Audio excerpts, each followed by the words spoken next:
In today's video, we are going to tell you about the secrets of Saddam Hussein's life that nobody knows till now. So viewers, watch today's video till the end. So let's go to the topic. Saddam, the son of peasants, was born in a village near the city of Tikrit in northern Iraq. The area was one of the poorest in the country, and Saddam himself grew up in poverty.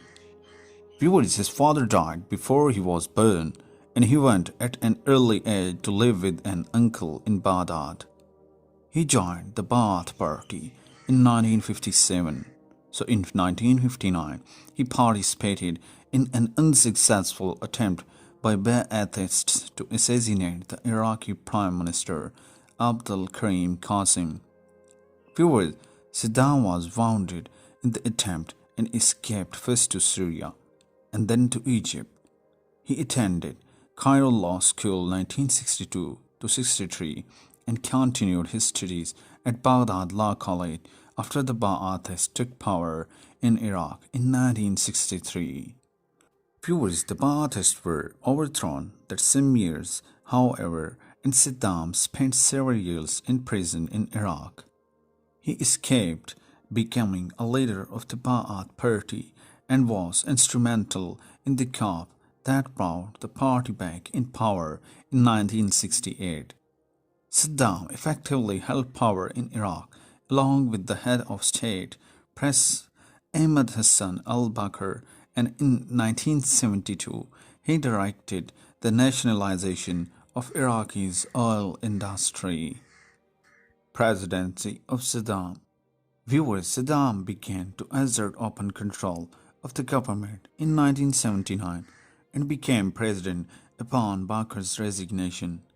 He then became chairman of the Revolutionary Command Council and prime minister, among other positions.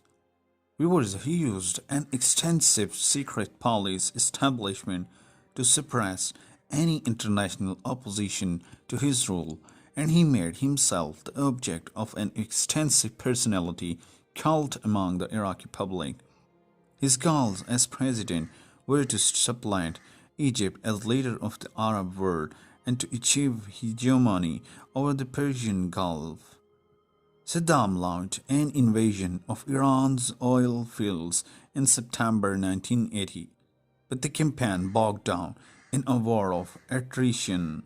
The cost of the war and the interruption of Iraqi's oil exports caused Saddam to scale down his ambitious programs for economic development. Viewers, the Iran-Iraq war dragged on in a stalemate until 1988, when both countries accepted a ceasefire that ended the fighting despite the large foreign debut with which Iraq found itself saddled by war's end. Viewers, Saddam continued to build up his armed forces. So in August 1990, the Iraqi army overran neighboring Kuwait. Saddam apparently intended to use that nation's vast oil revenues to bolster Iraq's economy. But his occupation of Kuwait quickly triggered a worldwide trade embargo against Iraq. He ignored appeals to withdraw his forces from Kuwait, despite the buildup of large US-led military forces in Saudi Arabia and the passage of United Nations resolution condemning the occupation and authorizing the use of force to end it. The Persian Gulf War began on January 16, 1991 and ended 6 weeks later when the Allied military coalition drove Iraq's enemies out of Kuwait. Iraq's crushing defeat triggered internal rebellions by both Shias and Kurds.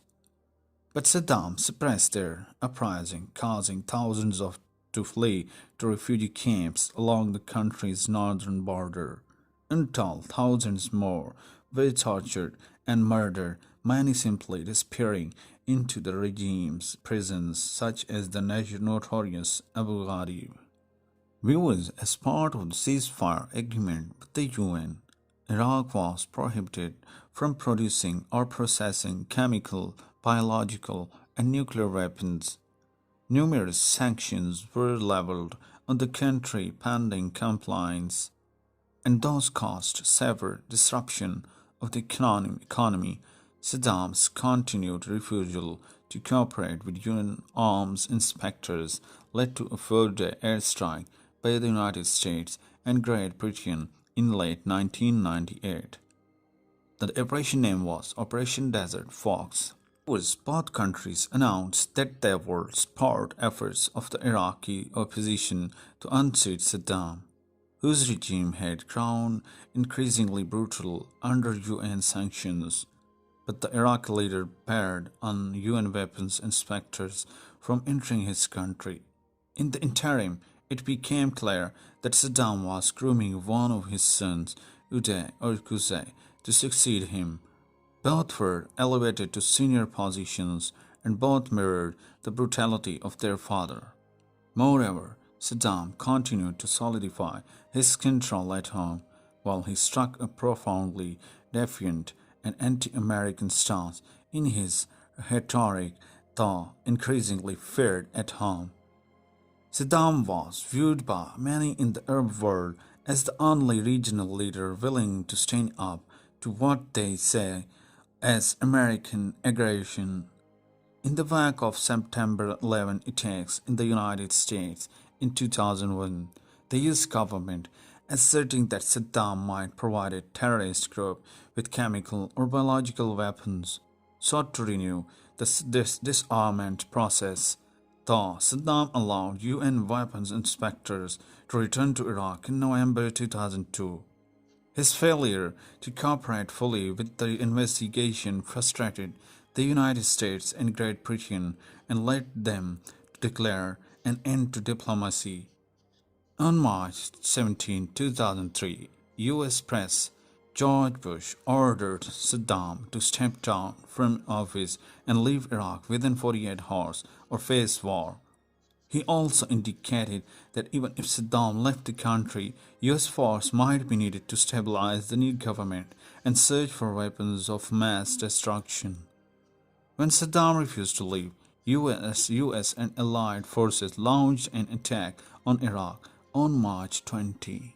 Viewers, the opening salvo of the Iraq War was an assault by US aircraft on a bunker complex in which Saddam was thought to be meeting with subordinates.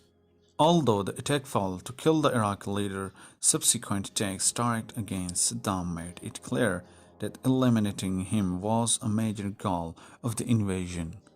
Always obstinate in his tone, Saddam exhorted Iraqis to law down their lives to stop US and British forces, but resistance to the invasion soon crumbled, and on 9th April, the day Baghdad fell to US soldiers, Saddam fled into hiding. He took with him the bulk of the national treasury and was initially able to evade capture by US troops. His sons Uday and Qusay were cornered and killed in Mosul on July 22, but it was not until December 13 that Saddam was finally captured. The once dapper leader was poor, disheveled, and dirty from a small underground hiding place near a farmhouse in the vicinity of Tikrit. Although he was armed, Saddam surrendered to US soldiers without firing a shot. Saddam's trial and execution. In October 2005, Saddam went on trial before the Iraqi High Tribunal, a panel court established to try officials of the former Iraqi government. He and several confidants were charged with the killing of 148 townspeople in Al-Dujail, a mainly Shia town. In 1982, throughout the 9-month trial, Saddam interrupted the proceedings with angry outbursts, claiming that the tribunal was a sham and that US interests were behind it. The tribunal finally adjourned in July 2006 and handed down in verdicts in November. Saddam was convicted of crimes against humanity, including willful killing, illegal imprisonments, deportation, and torture, and was sentenced to death by hanging. Saddam's half-brother, an intelligence officer, and Iraqi's former chief judge were also sentenced to death.